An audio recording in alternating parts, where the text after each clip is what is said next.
welcome to a discussion on Thursday morning about the impact of lockdown on schooling on the North Coast. Absolutely brilliant to have you. I'm going to run through quick introductions.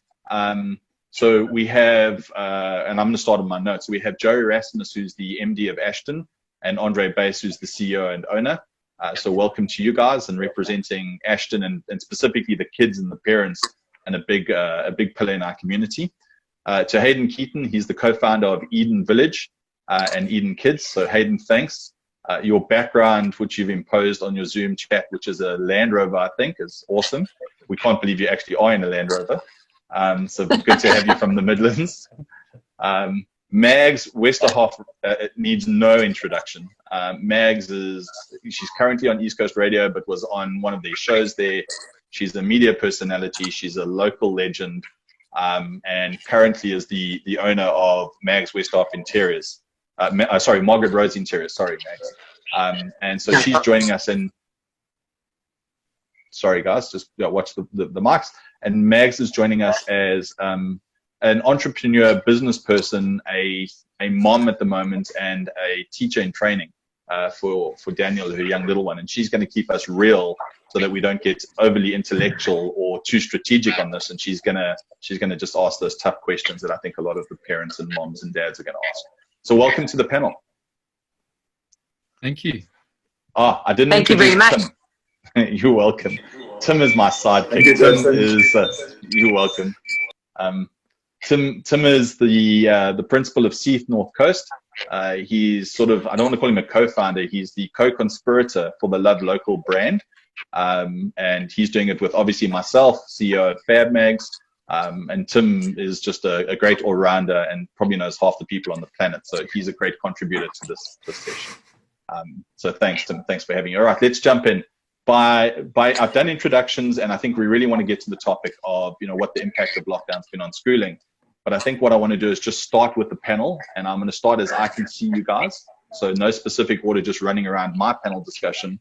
The first question I'm going to put out to you is just if you guys could talk about, just in a minute or two, your views of what the impact of lockdown and the coronavirus has had, or COVID-19, on schooling. Just to, your thoughts, just as we start the discussion. So Hayden, if you wouldn't mind leading off us, that would be great.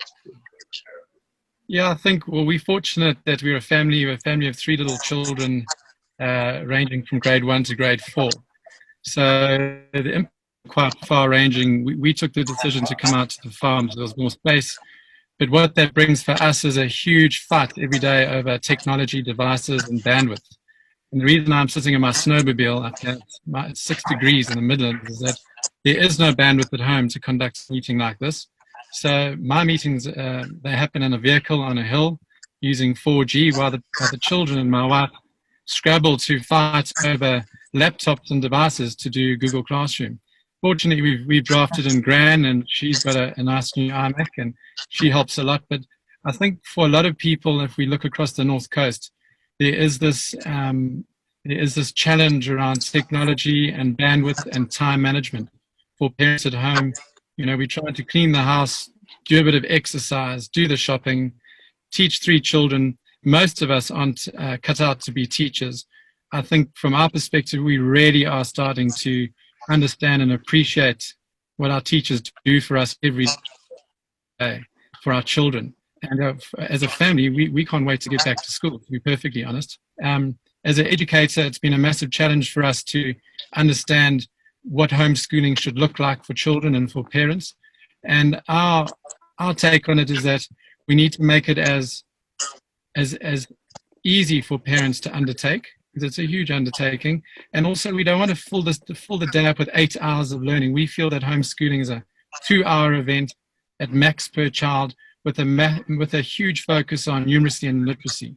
But I'll stop there because I'm sure we're going to get into a lot more aspects, and I think Absolutely. Other guys will have a few things to say. Absolutely. I think from an Ashton point of view, we've got 2 representatives. So Andre, I'm going to go to you if you don't mind, and maybe just give us the view from Ashton's perspective on the impact of the virus. Thank you, Justin. Thank you for the opportunity to be part of this program. Firstly, we're honored to be here today. And I think from a personal point of view, it was a challenge for myself. I've got 2 boys. I've got one of my children are on the autism spectrum. You know, so 48 days feels like 100 days for us at home. So those are the challenges we face as a family, personally. And I think exactly what Hayden was saying, you know, when we started off with online teaching, we were not prepared for it. So we are not experts in this field at all. It was new for us. I've been in education for 25 years, and it was unprecedented. We didn't see it coming. Fortunately, in the school, we already 3 weeks beforehand, we started training on Microsoft Teams. So we put a few things in place.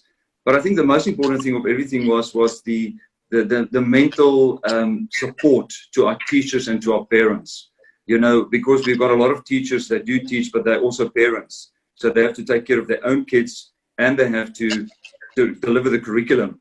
So when we started off, it was more based on more emotional support to our parents through our counselors, and just to ease everybody into this lockdown, you know, before we really get to the crunch of academics.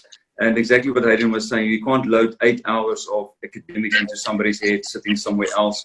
With the parents, some of them don't know their children that well. And I think we got to know our kids much better, and each other in another way, you know, sometimes not in a good way, you know, but those are the challenges we face. And yeah, so it was a journey, and we are still learning. You know, we're inexperienced in this field, so we never pretend to be experienced, you know, but we take it day by day. And we persevere, you know, we support our teachers, keep the morale up. I think that's an important part of this. So that's I suppose you're going to go in more detail later on, Justin, but just my input at this stage, personally and from an educational point of view. No, absolutely. Thanks, Andre. I was on another call before this with a bunch of people all over the country, and someone said something which was great. He said, this is the first pandemic worldwide crisis all of us have experienced. So, you know, it's new for all of us. No one else has been through this before. So it was an interesting view. Mags, what about you? Let's talk to you for a second with your great energy and personality. And we saw Daniel come into the picture there. So yeah, clearly the challenges of homeschooling and juggling are there. So what's the impact been on you in terms of this and your position, or just opening statements? You know, I keep going over that sentence over and over in my mind, the impact of COVID on homeschooling, or the impact of COVID on schooling. And I keep going over it, and I keep going over it as everyone's talking. And the thing that came up for me is shock. And yes, there are all these technical elements, but as a mom, I just went into complete meltdown mode. And the impact for me was exceptionally emotional, because as a mom, not only are you trying to navigate your way through the shock, all of a sudden on the 23rd, the president has now said we're going into lockdown. What is lockdown? What does that mean to us? Then it's all of a sudden what is homeschooling? How do we homeschool? How do you talk to? And it became this whole unpacking thing of the impact was how to navigate yourself as a person and this little human being while being a complete witch at the best of times, and then you're mothering with guilt, and then you're trying to backtrack on the guilt but you want good grades for your child. You want good grades, but I'm in a meeting, so don't interrupt me now. So the whole impact of COVID on schooling, besides what Hayden has said and Andre and the rest of the team, is shock. And you know, while you're trying to deal with the technicalities of this and going and anger and emotion, and now this feeling of like I'm on a mom's group, and now everybody's frustrated, and then everyone's in a good, and it's just balancing and balancing. So the impact has been definitely a big shock, and it's been highly emotional, because you also now worried about your future as a parent. You're worrying about how are you going to be paying school fees? How are you going, where am I getting stationery? How, a laptop.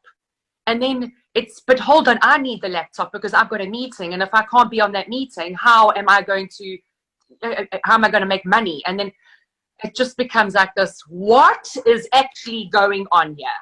It's a 48 days of hell, is to say it perfectly. That's all it is.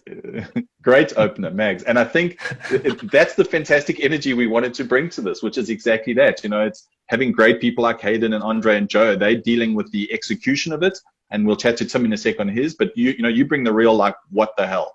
And I think it's something that I know the rest of the panel experience. But today's going to be fun having that discussion, and we'll talk about unstructuring that. Tim, what about you? We mustn't discount the fact that while you're out there, looking after Seeff and a business and stuff, you are also a parent with kids at home, and trying to do the juggle. So, what's your view? What's your opening sort of feelings on this thing of the impact in schooling? Yeah, well, I actually agree with Mags. I think you're dealing with shock. That's obviously I never thought of it that way, but it is. It's a shock to the system. But I think that we're all in this together is like this terminology that people have spoken about, and we are absolutely in uncharted territory. And it's just been incredible to see that almost instantly, overnight. I mean, that is what it is. Overnight, parents, teachers, administrators, kids, have been literally just thrown completely into the deep end, unprepared. We just could never have seen this coming. So it's been so interesting to see how different people have adapted and some of the innovation, some of the kind of thinking that's coming out of this, So I've been really encouraged by that. But again, like some of the panel have said, it's not perfect. It's not an exact science. There's no playbook for how we're dealing with this. And I think that's why this type of discussion was so important, because it's happening every day. It's happening with parents all around the country, all around the world. So it's just nice to get some sort of local insight. From a personal perspective, it's been tough, but I find myself quite fortunate that my wife happens to be an educator, and so she's kind of found her way around this sort of systems and creating structure for the home. But I'm also very wary that not everyone is like that. So my experience versus other experiences, I suppose what we have found is that kids with and we've got friends and I mean even one of our children is also has his challenges. But kids with any learning disabilities or any other challenges, without therapy and without their routines that they're normally used to having, out there, it's been very difficult. So everyone's journey's been, we've used this before. We're all in the same stormy weather. We're in the same storm. We're not exactly in the same boat. We all have our own unique challenges. So yeah, it's very interesting. And all of this while we are dealing with the anxiety of our health. All of us while we're dealing with the anxiety of our businesses and the impact of that. It's ridiculous, to be quite honest. But anyway, we are, as I think Winston Churchill said something along the lines, I've used this quote a little bit with my team, but we're not at the, it's not the beginning of the end, but it might be the end of the beginning. That's kind of how it feels. Excellent insight. And Mags, awesome to see Daniel coming in there. Tim, get your kids in. Let's show people this chaos is real. This is just teacher Lou has got them back there. They are sitting doing their sums, doing their reading. Make no mistake. I don't want to disturb them. Yeah. Also must be a bit strange, and I want to get into just setting the tone because thank you for all the intros, by the way. Let's set the tone for this in chat. For Andre and Joe, must be super weird for you to be sitting in a school environment with no kids, and on the flip side, for Hayden, Tim, Mags, to be thinking school's going on and it's happening in my house. So it shows you how the world's really flipped upside down. It really, really has. So let's set the tone for today. So a couple things I think that are important. We got up to close to 60 people on, so welcome everybody. Please ask questions in the chat. Sage, yeah, that's great. Education is serious. So ask questions in the chat.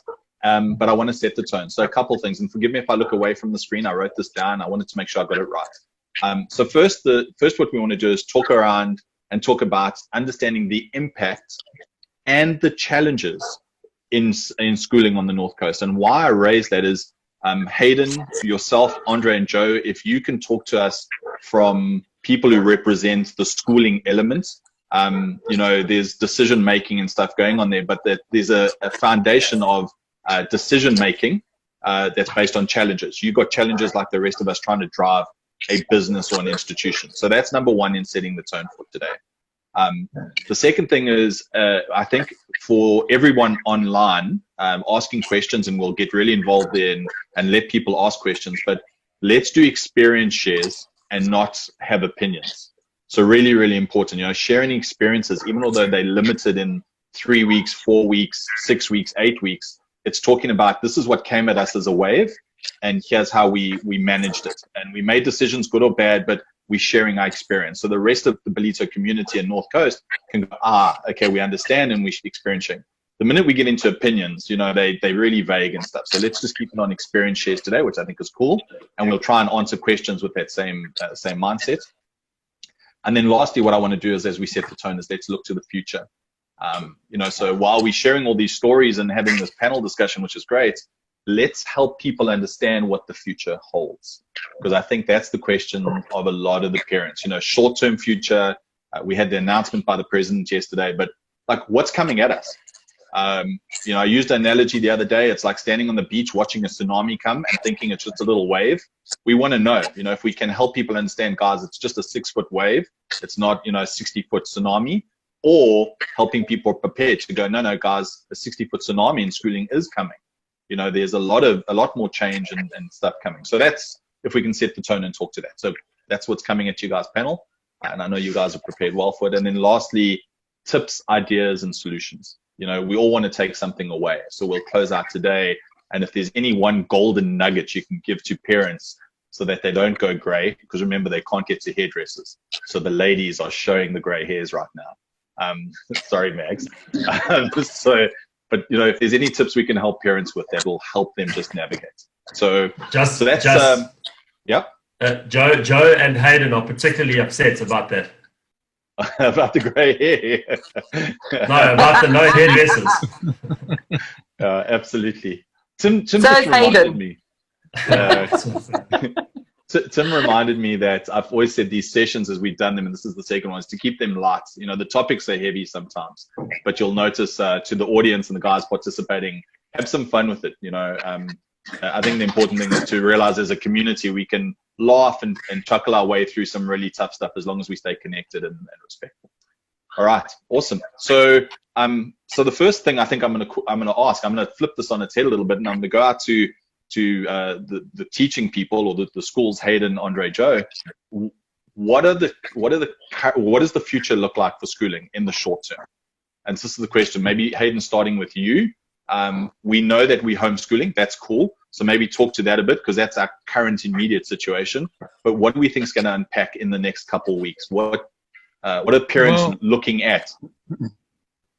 I think the good news that we all got to be cognizant of is that our departments of basic education are going to look for the lowest common denominator in South Africa. And we all know that we're pretty privileged in the North Coast, and we might not feel it at the moment. But there's a lot of guys out there who are severely, they really are struggling. And we've seen hundreds of schools being burnt, and guys don't have schools to go back to. So the Department of Basic Education are looking at the lowest common denominator, and really what they set out to do is, how are they going to assess children per grade for this year, understanding that we've lost time, they've lost infrastructure, and there's probably going to be this delayed phasing back in. So I think as parents and as educators, we need not panic about where we are with educating our children at this given moment, because the assessment levels are going to be pulled back to reflect these realities.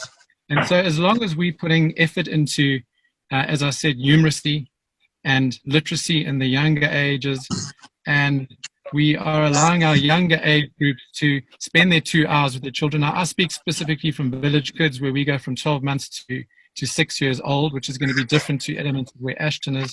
We've got to keep up those elements of education.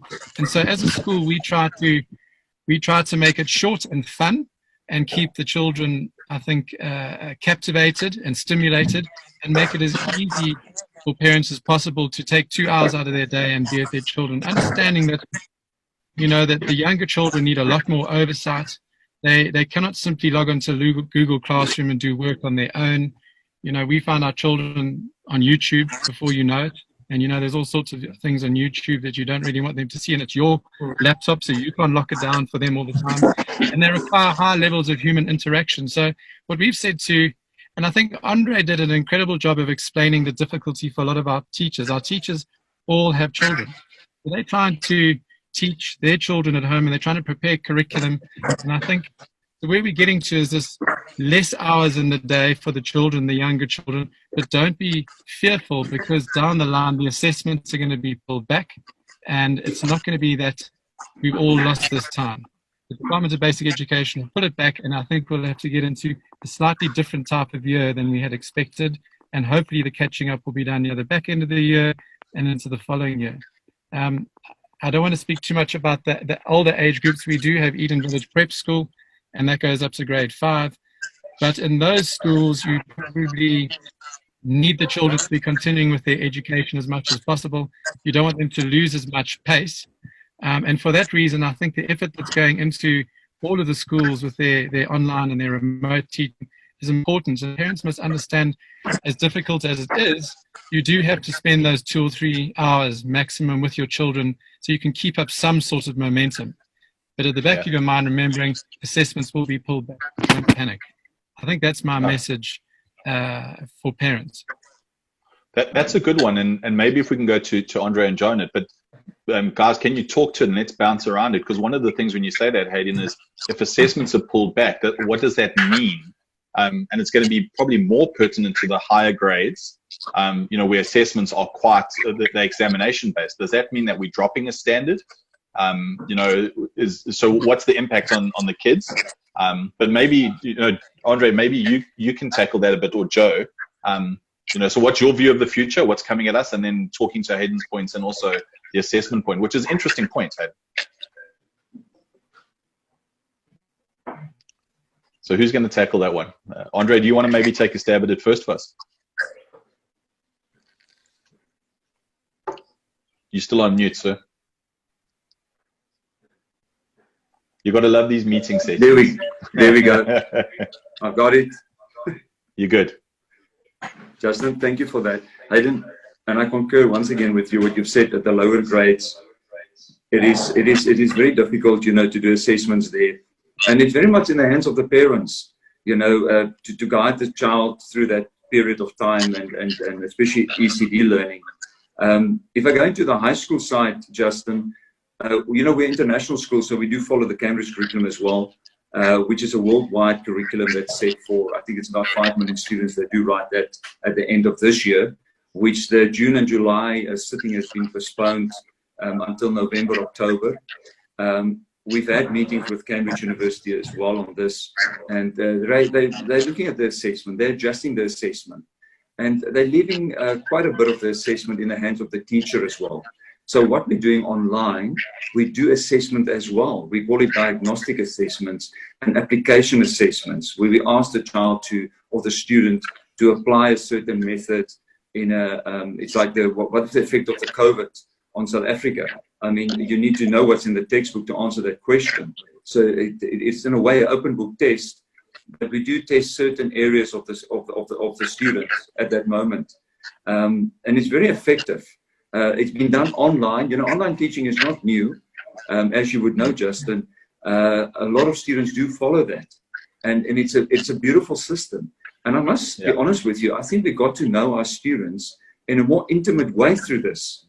It's a new dimension of teaching that we're going into, and this we're not going to leave behind when we go back to school. I think we're going to carry on with that to extend our teaching into a more enriched experience.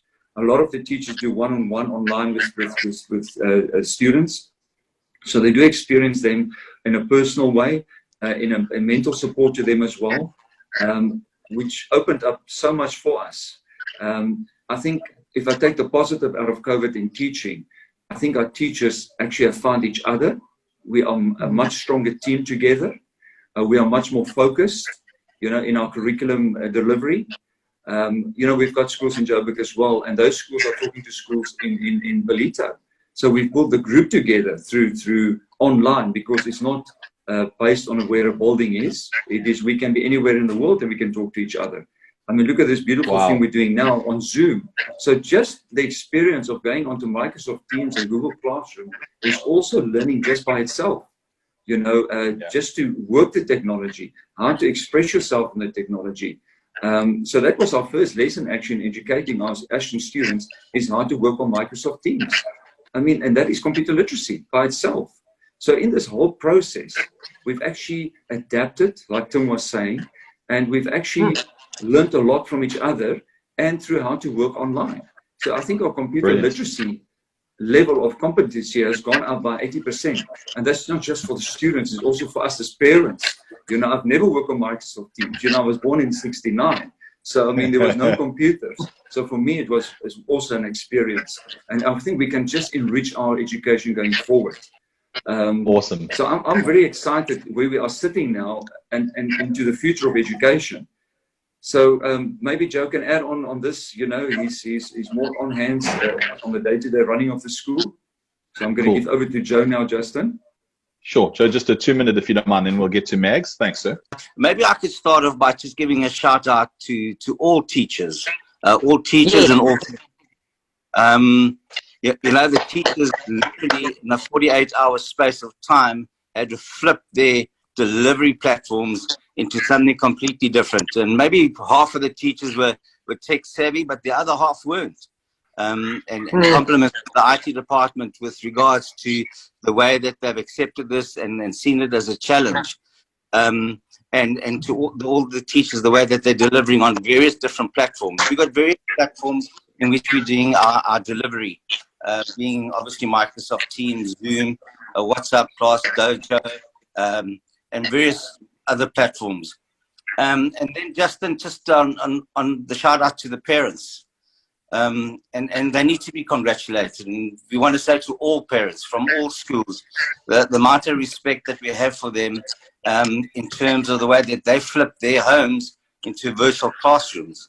And we know for a fact that the parents are pretty involved with the delivery as well and are assisting the teachers. And I know it's been said over and over again in terms of how parents are appreciating what the teachers do. But we want to say a shout out to our parents for the job that they are doing in controlling that environment, making it conducive for education. And we applaud them with regards to that. I think the answer though, thanks Joe, and I want to get to Mags and Tim in a sec on the, and then start a lot more discussion, but I think some great things out there. Andre, you had me chuckling. Computer literacy amongst your students is way higher than 80%. I think it's 120%. Amongst the teachers, I think it was much lower. I agree with you. So, you know, that is the point. And I think we do all applaud the teachers, Joe, and to Hayden and the teams for what they've been able to do to transition. The reality is the parents, and we applaud them, but we didn't have a choice. You know, understand we put our kids first. So all of us are running and straggling to have to make it work. There is no other choice. You know, everyone is applauded for the efforts they've put in. But it's early days, and that's why I'm excited about the future. We're doing these webinars, and you can tell that, you know, there's sound issues and some tech issues and stuff. We're not a TV studio production, but we're adopting technology just like you guys, and we know that it'll get better. And I think it's the same for you in schooling. You know, we've all sort of struggled to get stuff working, and as it works and it evolves, you'll adopt the best learning of that, and that'll complement the solution moving forward. And that's, I think, a great takeaway. So thanks to you guys. Mags, what about you? And Tim, what about you? I mean, I asked the scholars for the future, but what are your thoughts of the future? What are you worried about? Or, you know, what's that challenge that you think is going to come at you?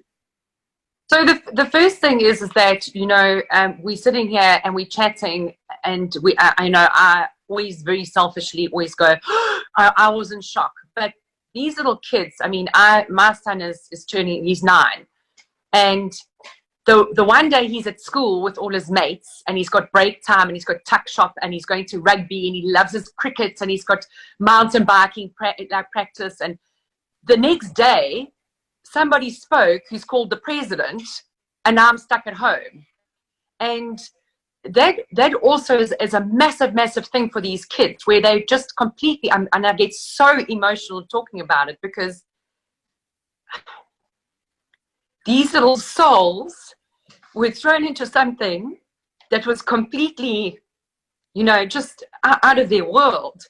And even while you're trying to parent and you're making the office and you're trying to work and you're being this big bad witch, these little guys have just kind of had to shut up and sit in the background and do their work and make sure the assignments are in, and having to deal with a parent who's got no clue on how to do this thing.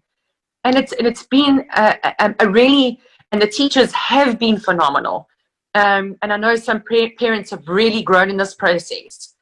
And as a mom, I know my child desperately misses his class, which, you know, you never think, say, dropping your child off at school and saying goodbye, they're like, oh, I don't want to go to school today, you know. And now they're sitting there going, I miss school, Mom. Where are the answers? What's next? Do I have to wear a mask? Do I get to go back to rugby in term 3? Or am I going to play hockey this term? And all of a sudden you find that the future of schooling is very blurry, because you want that classroom dynamic back, and you want your son, I want my son to get back into his mountain biking, but I don't know that I'm confident enough.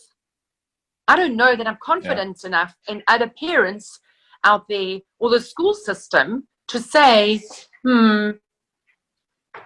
he's going to be protected, or that the right measures are in place. Or maybe what I'll do is I'll just homeschool for the rest of the year, and then I'll have a look at the system from my perspective, regardless of the schooling system, what the government says. I'll say, well, I'll look at this again in December, make a decision for January. You know, and it's this whole thing. That's a great point, and maybe we should talk to that. I'm sorry, we'll come back to you, but maybe we should talk to that, because that's, I think, the question that a majority of people are asking. So let's open that question up. The question to the panel is, parents saying, 1, are my kids going to be safe? 2, if they're not safe, can I continue this homeschooling thing? And then the third factor to that is, what about the fees? You know, if I'm homeschooling and I'm doing all the work, must I pay? And it's a good question. So I don't have the answer. I'm sure people are asking you guys. So Hayden, are you getting anything along those lines? Yeah, I think so. Do you know what? One thing we do know is that there's millions of medical opinions out there. And those of us who own businesses, we think we should be getting back to work and we should be carrying on as much as possible. And you dig out those medical opinions that suit that for you. And then there's medical opinions that say no, social distancing, flatten the curve, blah, blah, blah. But there's a couple of key things that consistently come out. That 1.5 meters to 2 meter distance and washing your hands. So social distancing, 1.5 to 2 meters, and washing your hands are consistently said by everyone as being a really good practice. Should have been done before and should always be done. So we know that if we try and practice that as much as possible, we can limit the transmission of this disease. We also know that there is considerable evidence that says that younger children, specifically up to 10 years, and then it starts changing a bit, do not actively transmit the disease, and they don't really get infected from both parents, adults, and from children. So I think what my personal, and we said we weren't going to talk about opinions, but we want to break this tyranny of fear. We know that what COVID does is it unmasks the susceptibilities or these vulnerabilities in certain portions of our population. We know that for the large majority, we don't have those comorbidities. We don't have them, you know, and I don't want to discriminate between those who do and those who don't, but for the large portion of our population, especially schools, the children are young, they're healthy, they're not transmitting, and they're not getting infected. And if they're washing their hands, and if they're practicing social distancing, and I hate these masks, I really do, but it seems like we have to wear them.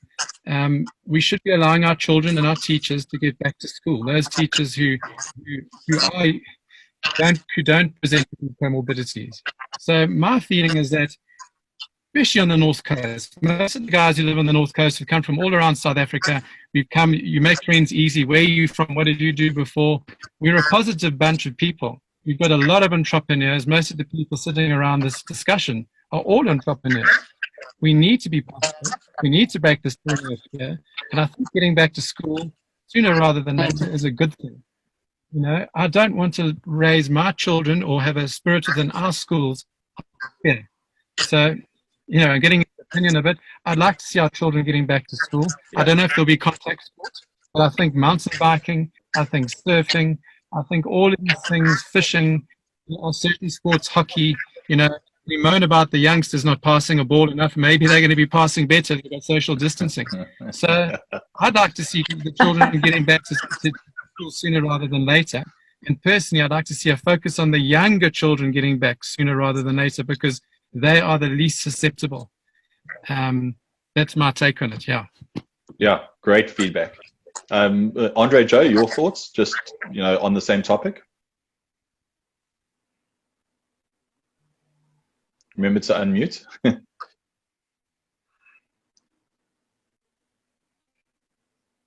Thank you, Justin. Thank you, Hayden. You know, and I agree with you, Hayden, definitely the younger ones. You know, I had a chat to my counseling psychologist, Drew Hort, and we discussed the impact on little children. And they need to get out there. We need to get those endorphins going. You know, the more we stay inside, the more depressed we're going to get. You know, and that's from our adults and from our children's point of view. So long-term isolation creates a fear in ourselves to get out there again. And then the longer we stay in, the longer we want to stay in. You know, and understand where you're coming from. There's a lot of theories on this. And from Ashton's point of view, we want to get back. We want to get our kids back into school. We've put a lot of precautions in place, like what government has asked us to do, sanitizing tunnels. We try to go more than what's required at the end of the day. It takes one COVID virus and they shut down our school. So we've got to put all those precautions in place so the kids can come back to school. And I think for us it's important, if it's going to be a staggered return, which will be your grade 12s and grade 7s, social distancing won't be a problem. We will spread them out in classrooms, hopefully about 6 or 7 students per class. We tried to open our autism wing about 2 weeks ago because we actually got a permit to do that. And after we've inquired from our parents who wants to come back, there was only a limited amount that do want to come back because of the fear. So for us as Ashton and as schools, and it's not just about opinion, is that we will cater for both ends. The people that want to stay online, you know, we cannot just wipe fear away. It's a reality we're living with. And some of us experience this more than other. And I think we need to cater for both sides of the coin. You know, those ones that do want to come back, provide the facility, but those that don't, stay online. We carry on online. You know, if you're happy with that, you know, we can provide that with our dedicated teachers. So that's our take on it at this stage. You know, yeah, we're very much in the hand of the government at this stage with the way we're going to go, but we've prepared ourselves. So we're ready whatever way it's going to go. Joe, I don't know if you want to add on to this. Joe, you on? Now, can you hear me? Yep. Okay, so just to add to that, Justin, and to what Hayden also said, I think probably our biggest challenge going forward is the fear factor. I think our parents are driven, I think the general public are driven by fear at this stage, and that certainly is going to be one of our biggest challenges, irrespective of when we return back. And hopefully we get some clarity and some direction tonight with the Minister of Education when she does her proposal forward. But at the end of the day, I think our challenge is going to be to try and convince parents to say, listen, we're a safe environment, as Andre has mentioned, that we've got precautions in place, and basically over precautionary in many aspects. And I'd like to thank him for that as well. But yeah, the challenge is going to be just general public is to try and overcome that fear of the actual disease as well. And Hayden's quite right. We mustn't be driven by fear. But it's easy to say that. It's to convince the people out there that is the case. And I agree with everybody. The sooner we get back, the better it's going to be for everybody as well. Cool.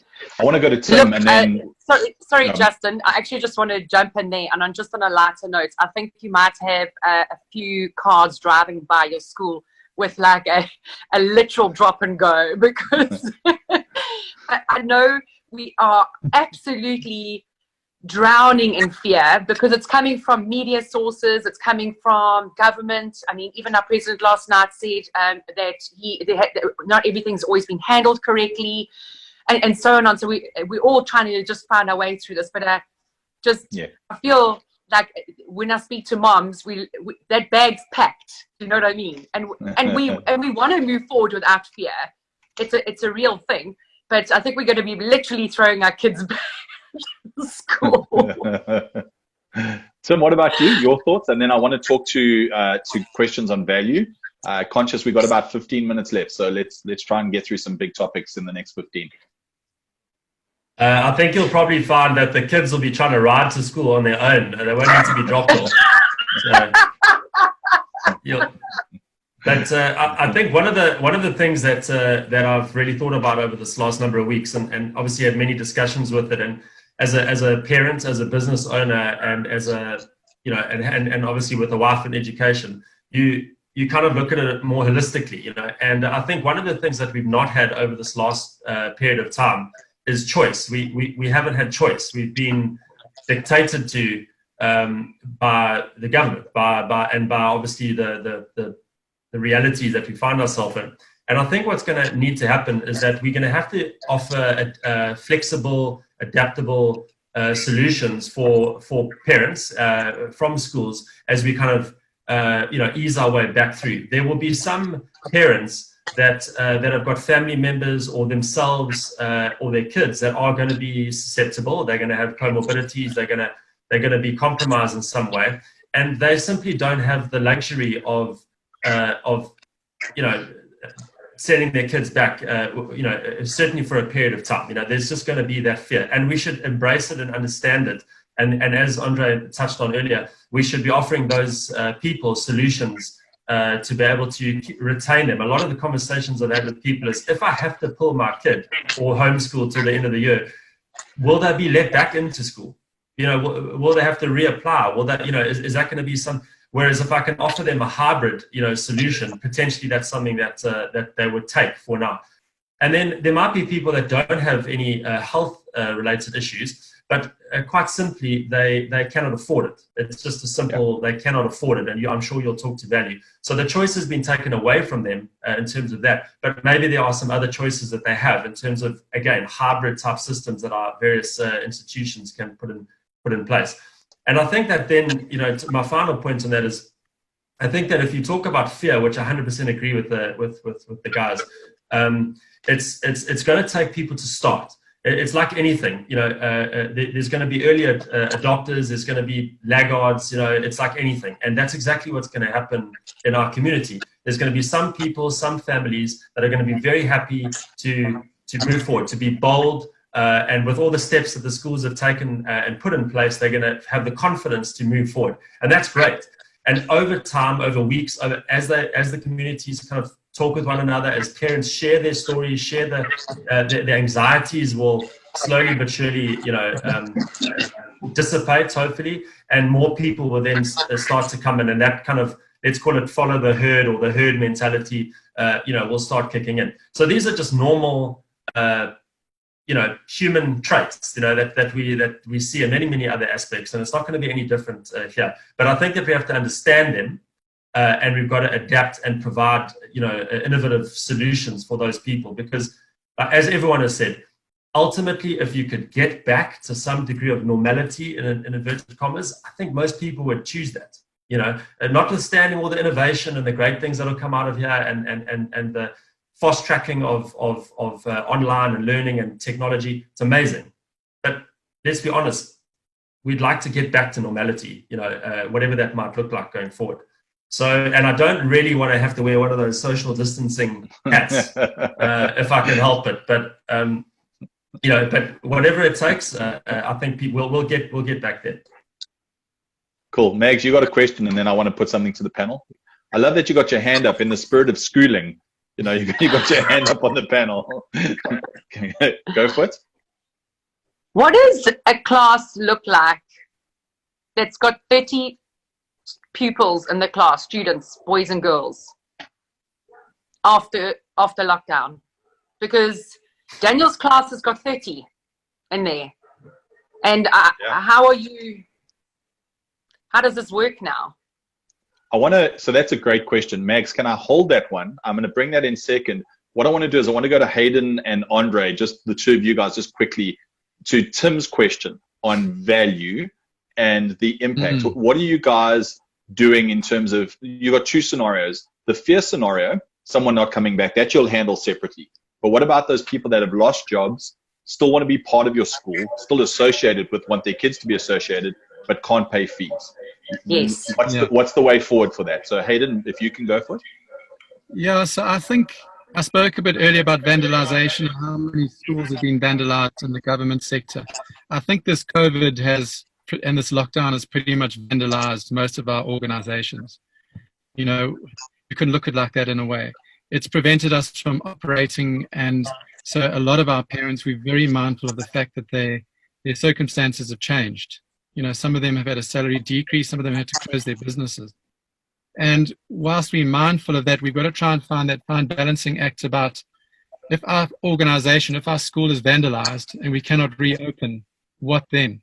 So I think what we've done so far is we've discounted fees as much as we can in order to continue to pay the things like security, like insurance, the Nashua printer contracts that just don't go away. And then we have physically gone and tapped into the likes of TERS and Seeff. TERS pays a portion of the teachers' salaries, and Seeff is a loan, which you pay back over 5 years. So we try to supplement as much as possible using these government relief programs, and then drop fees to a point where we can operationally stay alive. We've reached out to parents out there who are still getting a full salary, and we've said to them, how many of you feel like paying full school fees? And then we can utilize that to set up a bursary fund for those who can't. And that's been our short-term approach for the time being. And I have a sense that it might continue for some time. I think in terms of value, Tim is right in what he says. We have to look to the future and how things are changing. We have to be able to offer a hybrid solution. So what that means is that your teachers are going to have to learn how to do, or we're going to have to restructure our teachers so that some of them are doing your physical bricks and mortar teaching, and some of them are doing your online programs or your remote learning programs, which could be in the form of boxes. We do boxes that we send out to our parents with activities. They actually get physical boxes with the stationery, with the sheets. They don't need a printer, they don't need printer ink, etc., etc. And that, we hope, will continue into the future for those parents who they've either got comorbidities, or they're fearful, or they don't have the funds to send their children back to school. This can be a way that we can continue to add value to the community whilst we still keep our doors open. And that's just forcing us to a place where we all have to be nimble, we all have to be agile. Any organization in the world has to think like that. And I see there was a lady on the panel who spoke about her one child struggling with traditional education. And we've all been talking about quite a while now about the fourth industrial revolution is approaching at an incredible pace. South Africa, before this happened, had incredibly high levels of unemployment. And so I think there's a space now that's opening up rapidly around technology that we're all going to have to embrace as schools. Technology around coding, machine learning, computational thinking, etc., etc., etc. And that is going to be a very, very, very interesting space that we're going to enter into. And then there will be a question around value. And I think parents will need to start to value that forced change that we're all going to have to accept. That the world is changing, technology is playing a greater role. And how then do we make that available to our parents and our pupils to help them move forward into this brave new world, this brave new normal that we're facing? Brilliant. Thanks, Hayden. Andre, Joe, just going to you guys quick. Can you give me a 2-3 minute view on the same topic, sort of same answer? I think that the question, to put it bluntly and outright, there's a lot of stuff that Hayden's covered that's sort of on the peripheral, but let's ask the question outright. If someone can't pay their school fees because their parents have lost their jobs, but they are so proudly Ashtonian that it's unbelievable, and sorry to make it about your school because it's all the schools out there, but in your instance, what is your take on how you handle it? How are you gonna manage that process? Thank you, Justin. Yeah, our heart goes out to our parents. You know, our focus is always the student. You know, he must get his education this year. I think that's our focus point. And I think, I don't know the amount of applications, but it's over 100 that we've asked people to apply. We've also applied a discount all over the school, from high school right up to the bottom. We do recognize the parents' input, their economical stance at this stage. Business is upside down. We're an economy that's at a standstill. There's no way you cannot recognize that. And that's the first thing we did when we went into the lockdown, is to anticipate the financial stress. Because we're all sitting at home, our income is becoming less, our expenses are staying the same. So how do you balance that? And that creates stress for us, besides just teaching our children. So we, of course, exactly what Hayden has done, we've put a decrease in fees through. We're accommodating plus minus, I think, over 50 to 60 parents at this stage in either freezing their fees or redistributing it. There's a lot of retrenchments happening. We've seen so many retrenchments letters coming through to us as proof of that. And, you know, we've got our heart, we've got empathy towards that. I don't think there's any business in South Africa that can take a stance and say you have to pay your fees. I think that's unfair where we're sitting now. There's enough stress on us. And it's a fine balancing act to balance we're sitting with huge facilities with 20 hectares of land that we have to maintain, bills we have to pay. There's no discount in taxes and things like that. But we use we have to become innovative financially. That's our financial challenge for us, to accommodate our parents in any way we can. And yeah, we're sitting with an open hand. And anybody that needs assistance, they know they're free to contact us wherever we can assist. We're also assisting a lot of our students with data. They don't have data. They can't communicate, you know. You can't play tennis without the racket. So we've got to give that data to them so we can educate them. It goes beyond just financial support. Like I said to you, the mental support is also there for parents. And we don't know how long this is going to carry on. And we must always remember, like Hayden was saying, it's very much a bit of a long term than just short term. Even if we come out of lockdown, there's a huge loss of income that people have to catch up on. So I think these decreases in fees is going to become the norm in private schools. You know, for us to stay afloat, we have to adapt. And we have to adapt to the situation. The sooner we do it, the better. We cannot delay it. We're just delaying the pain at the end of the day for our parents as well. So that's my take on it at this time, Justin. I don't know if Joe, you want to add something on that? Joe, if you don't mind, I'm gonna ask you not to for a sec, because we got one great question in there, and we got to look to wrap up. So we're gonna run a bit over. To those people that are watching, thank you. Let's give it another 5-10 minutes. If you need to jump off, we understand. So thank you. And this is Mags. You spoke to it, Tim. I think it impacts you. A couple questions coming through on the chat, which are really, really good. And that's going to be this maybe closing out question, which is really, really different, right? How do you guys manage, especially in the little kids? How do you manage, one, putting them into a classroom where you have to enforce social distancing, considering little kids and how they love to run around and bump each other and hug each other, and you know, and then what does playtime look like when you let them out the classroom? So let's assume we all come back to school, you know, and you put them on the playground. I mean, how are you going to manage? How do you think you're going to manage that social distancing? So it was a good question, and I think it was asked again. You know, so really, really good. So, you know, open to the panel. What are your thoughts? How do you manage it? First, Aiden, you want to jump in first, or? Aiden, you can go first. So, yeah, you know, it was a really interesting article in the UK press that came out recently about how Scotland are now looking to drive outdoor learning as one of their key drivers of social distancing and continuing education. The Minister of Education in Scotland pretty much said that there's nothing you can't teach a child outdoors. But your question still remains, how do we keep them separated? I think that's going to be work in progress from the minute they come back. It's going to be creating a new norm for children in terms of how they operate.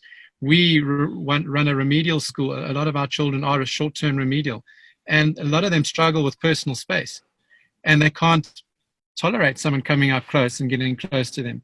And we've had to, over a period of time, teach these younger children to observe social distancing just because a certain child requires it.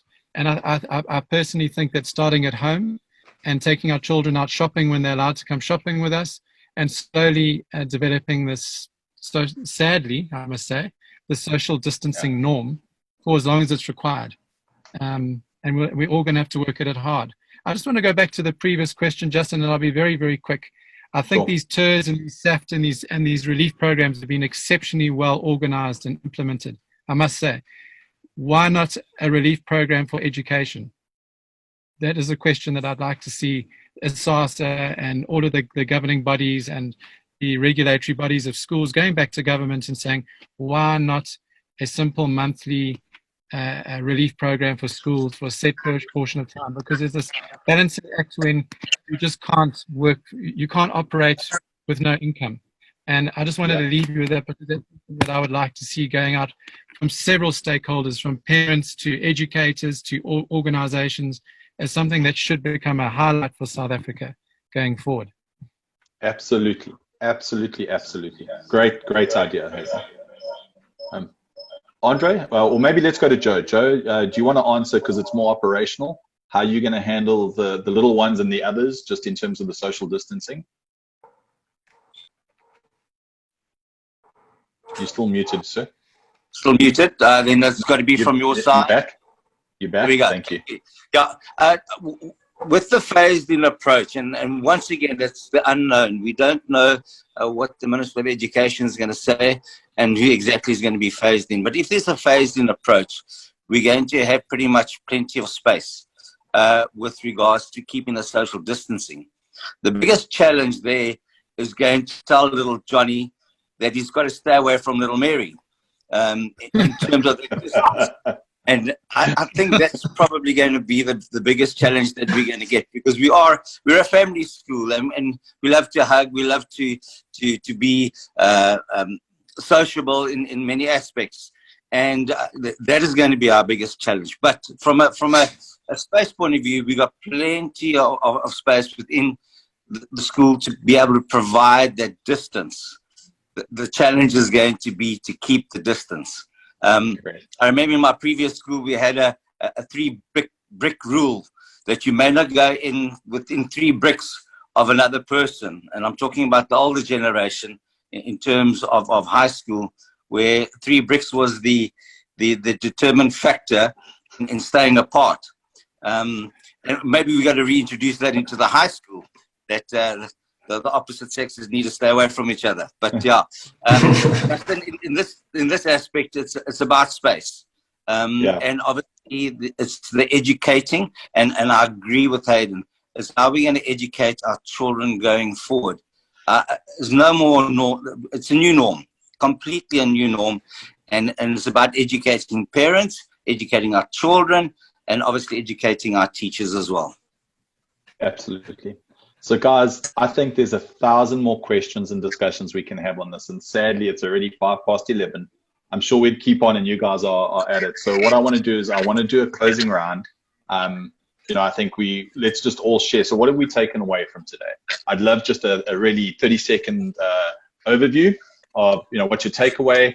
Hayden, you had a great one. If you've got an action that you can take away from this learning, because Love Local is all about supporting local and doing something to support local. So that's the wrap up.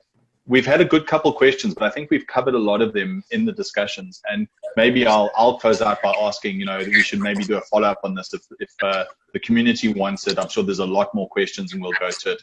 So I'm going to flip it on its head again as we close out. Mags, I'm going to put you on the spot to start. I'm not going to give you 30 seconds. I know that's tough. So, what are your closing thoughts? What's your takeaway action from today's panel? Well, first of all, thank you to everybody on the panel. It's been exceptionally insightful. And I know for a fact that you are helping hundreds of people that are going to be watching this video, and that can pass on the message. So from a mom, thank you to each and every single one of you. What I have taken away from today is something that I've taken from lockdown as well, is to plan. As a parent in this position, is to plan and to communicate. And then the second one for me is to reach out. Reach out to the school, reach out to the teachers, reach out to other moms and dads, reach out to people in other provinces, reach out to your family, the people in the community that are going through the same thing. You'll be absolutely blown away at the support that you'll receive if you just let people see that you're in the same boat as them.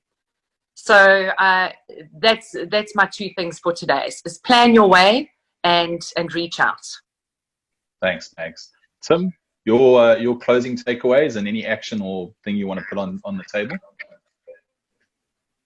Yeah, I mean, obviously, also just to echo the Mags' thoughts there, yeah, and to thank the guys on the panel and to sort of wish you all the best as we navigate the next few days and weeks. It is a moving target, but I think the one thing that I've certainly taken away from this process, because at the end of the day, it's all about our kids. This education is all about our kids, and our kids and children in general are, I think, far more adaptable than us adults. I think kids are more resilient.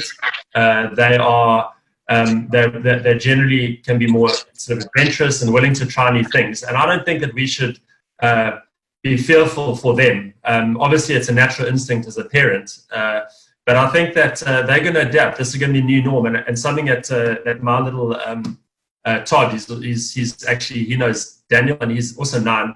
And he actually said to me, he said, you know, that all the kids that are born after COVID-19 will just think that this is normal. And it's just something that made me realize, you know, that this is the new normal for us. You know, it's this huge shock and this whole change, and absolutely. But for kids, it's just going to be, you know, another way. We can make it fun. We can have, I joked about the social distancing hats. That's still it burns in my memory, the picture that I saw on video. But you know, they'll do it through song, they'll do it through classroom activities, they'll do it through a bunch of different ways. And I love what Hayden said about outdoors, you know, being outdoors. I think encouraging learning. You know, what happened to learning under a tree? You know, what happened to being outside in nature? You've got these magnificent grounds, and you know, that we should be encouraging that as well. So there are lots of other innovations that we should look at. So yeah, my big thing is let's give our kids some credit. They're amazing. They've done an incredible job so far. Yes, they're all different and they've got their own challenges, but we've got to take our hats off to them, and they're going to do much better probably than us going forward. And last thought is, I agree with Mags. I think the one thing that we've seen that needs to continue is we have to have transparent communication between one another, between our institutions and our parents. You know, obviously we expect that from government, and you see what happens when the president gives a vague, you know, sort of no plan, there's just vagueness, you know, and people don't want that from their leaders. You know, what they want from their leaders, whether you think it's the right call or not, is they want decisiveness. And we want to be decisive. So even if it's being decisive for this next week, decisive just for this next period of time, with the information that we have available to us, let's be decisive, let's communicate and be transparent with those around us. We owe it to everyone to be like that. And I think we'll get through it if we take that on board. Yeah, well said, Tim, and thank you very much. Joe, do you want to give us a closing, you know, takeaway from today and any specific action? Thank you, Justin. I think I've always believed that education is based on relationships. And the one thing that I take away from this is how relationships have bonded even more than previously. If I look at the family unit, I look at the staffing unit, the collaboration, the synergy out there. And once again, it's a shout out to our families and to all families, to all schools, and to all teachers. Justin, I can guarantee you that our teachers are working harder than they've ever worked before. And the testimony is obviously to some of the messages that are coming through. Yes. And that relationship that we've got out there with our community, with our parents, must never be underestimated. And I just believe that it's been strengthened. And at the end of the day, we're closer together. And I like the words transparency. We need to be transparent, and we need direction. I think that at the moment everybody is sitting in limbo because we haven't got that clear direction in terms of where we're going. But we as leaders, we can certainly give direction in terms of our parents, our students, and the community itself. Thank you, Joe. Andre, second to last, if you don't mind, just your closing takeaways from today and any action if you have one. Thank you, Justin. Firstly, thank you for this leadership and compliments to you, Justin, for setting this up. You know, this is a very good example of what can be achieved by setting up this forum, you know, and it's about leadership now. You know, true leadership comes through in these challenging times where we have to act, we have to become creative in what we do. And I think we're doing it in Belito. And that's why it's so nice to be local. And local is lekker. Yeah. I must tell you, Justin, it is lekker because we are a family together. We are Belitonians, if I can call it that. I don't want to say Estonians, but it's Belitonians. And we all stick together through this, guys, and we have these conversations. And sure, we don't always make the right decisions, but that's how we learn from each other. You know, we've got a common friend, Gary, and you know Gary, Justin. Iron sharpens iron. And I think that's what we've achieved here. We're sharpening each other, and we listen to each other. We have empathy towards each other. And I just want to have a big shout out to all the kids, special needs children. Bloom, all the guys there as well. You know, our heart goes out to you. Thank you, Justin. You're welcome. And thank you, Andre. Hayden, you got the fortunate opportunity of closing out for our panel. So make it great. Your closing thoughts and takeaway for today? Yeah, I think Andre said something at the outset, which we must just repeat, and that is a huge thanks to all the teachers. They're trying to educate their own children. They're trying to educate their pupils. They're worried about their futures and their income. And I think they're doing an incredible job for the community. And we must always recognize that. I've also really enjoyed this collaboration and this discussion with Ashton. It's been the first time chatting with Andre and Joe. And so thank you to yourself, Justin and Tim, for setting this up. It's been wonderful. Having the input of Mags has been fantastic. And I understand because sometimes, as I said yesterday, I get home and my wife doesn't look like my wife anymore. It's a tough job out there for these moms. And we must really take, and not only the moms, I mean, I did education for a week and it's a full-time job. And I take my hat off to all the parents making a huge effort with all that stress that we've got out there. And I think my closing message is simple. As Tim said, we expect our government to be decisive. They're not being decisive. It can lead us into a position where we start getting negative and the WhatsApp messages are going back and forth. We've got to convince ourselves and we've got to wake up every morning and stay positive. We've got to lead and teach our children to be determined, to have grit, to continue and not to be fearful of the future. Because I believe, and this is my personal belief, like SARS passed in 2 years and MERS passed in 2 years, the moms out there, they've been pregnant. They can't remember their pregnancy as much anymore. The fear and the pain, it settles, and we will get back to normal, and everything will be fine, and somehow it will be good. And South Africans are incredibly resilient, and we must just stay positive and work together and find ways forward. And I think we will. So it's a bit uncertain now, but I think we'll find our way through this uncertainty into a whole new normal, and we'll probably learn some really good things out of it. So yeah, I think thank you very much for today, and thank you for everyone who's contributed. It's been really great. Fantastic. Guys, I get the last word as always. It's great as host. So thank you. Big thanks to the whole panel. We've said a lot of thanks. So, you know, we'll wrap up. You know, we're greatly appreciative to all the people that have joined us. Great. Thank you for the comments and the questions. This has been recorded. It will go up on Facebook so people can watch this and continue to comment. Here's my closing thought. My closing thought is that a connected, communicative community will solve anything. The decisions we make will never be right, but we can make new decisions and we can adjust as we go. So we've got the leadership. We've seen this in the panel. You guys are fantastic people. We've got the ability to talk to each other. That's fantastic. And we know that Belito kicks every other community in South Africa's ass. So we know we're gonna thrive. So if we just keep talking, keep having these types of conversations, and being brutally honest where we need to, and let's, you know, take a direction, I think that's absolutely fantastic. And I'm appreciative to all of you guys for coming on board and having the oomph to be able to have the discussion. You've exposed yourselves a bit. You know, people are going to have comments about this, but this is brave. This is what we need to lead and to be able to make the community a better place. So I want to thank you. It's been fantastic. And like all the awkward webinars, I've got Sage in the background. Sage, I'm going to count it out from 3, and then if you could finish this up for us, this will be great. Guys, thank you. God bless you. We love you lots. So Sage, we're out of here, counting down on 3, 2, 1.